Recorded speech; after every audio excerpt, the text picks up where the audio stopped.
दोस्तों, स्वागत है आपका हमारे चैनल पर। आज मैं आपको एक बहुत ही मज़ेदार और मनोरंजक कहानी सुनाने वाली हूँ। चलिए शुरू करते हैं।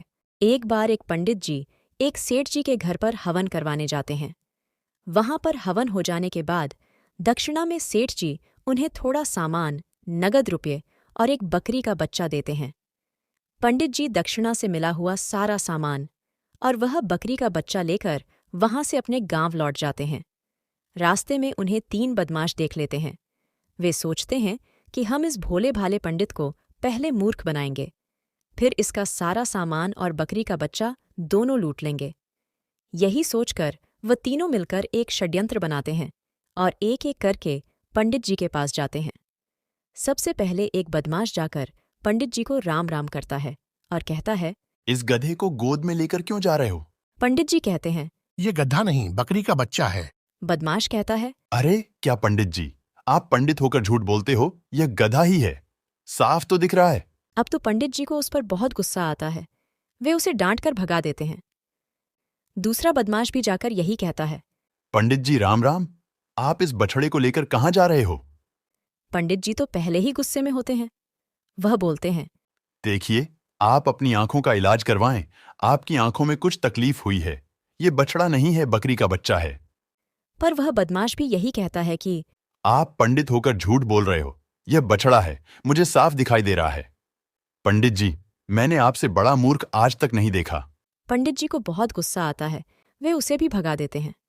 लेकिन वह सोच में पड़ जाते हैं कि क्या बात है, आज मुझे ऐसे कैसे लोग मिल रहे हैं कि उन्हें बकरी का बच्चा, गधा और बछड़ा नजर आ रहा है। अब तो उन्हें भी थोड़ा डर लगने लगता है कि कहीं सच में यह बकरी का बच्चा कोई भूत तो नहीं है। अब बारी थी तीसरे बदमाश की। वह तो आता है और राम राम भी नहीं करता और जोर जोर से हंसने लगता है और कहता है, पंडित जी, मैंने आपसे बड़ा मूर्ख आज तक नहीं देखा। पंडित जी कहते हैं, क्या मतलब है तुम्हारा? पंडित जी तो गुस्से से आग बबूला हो जाते हैं।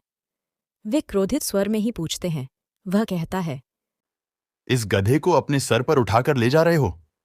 पंडित जी कहते हैं, क्या तुम्हें मेरे हाथों में बकरी का बच्चा नहीं दिखाई देता? तो वह कहता है, आपके हाथ तो खाली है, पर आपके सिर के ऊपर एक गधा बैठा है, यह दिखाई दे रहा है। अब तो पंडित जी को विश्वास हो जाता है कि सच में इस पर कोई भूत प्रेत का साया है। वे उस बकरी के बच्चे को वहीं पर छोड़कर भाग जाते हैं। तीनों बदमाश ठहाके लगाकर हंसते हैं और बकरी के बच्चे को लेकर वहां से चले जाते हैं। वास्तव में यह पंडित जी की एक चाल होती है। उन्हें पता चल जाता है कि यह तीनों मिले हुए हैं और मुझे मूर्ख बनाने की कोशिश कर रहे हैं। लेकिन मैं भी इन्हें यह बता दूंगा कि पंडित मूर्ख नहीं, महाचतुर होते हैं। फिर वे एक बड़े घने पेड़ के ऊपर छिपकर बैठ जाते हैं। जब तीनों बदमाश उस बकरी के बच्चे को लेकर वहां से जा रहे होते हैं तो वह जोर से चिल्लाते हैं। बड्डी ही डरावनी आवाजें निकालते हैं जिससे तीनों बदमाश डर जाते हैं। फिर वह आवाज बदलकर कहते हैं कि मैं इस बकरी की मां हूं। जिस पंडित से तुमने इसे छीना था वह कोई पंडित नहीं था। वह एक डाकू था जो भेष बदलकर पंडित बना हुआ था। उसने मुझे मारकर मेरे बच्चे को मुझसे छीन लिया था। तुमने उसे तो भगा दिया। अब मैं अपनी मौत का बदला तुम तीनों को मारकर तुमसे लूंगी। यह सुनकर तीनों बदमाश बुरी तरह से घबरा जाते हैं और बकरी के बच्चे को वहीं पर फेंककर बेतहाशा भागते हैं। पंडित जी बाद में नीचे उतरकर आते हैं और अपने प्यारे से बकरी के बच्चे को गोद में लेकर अपने गांव लौट जाते हैं। तो दोस्तों, यह थी आज की कहानी। आशा करती हूँ आपको यह कहानी बहुत पसंद आई होगी। अगर आप ऐसी ही और भी कहानियाँ सुनना चाहते हैं तो कमेंट करके मुझे ज़रूर बताइएगा। धन्यवाद।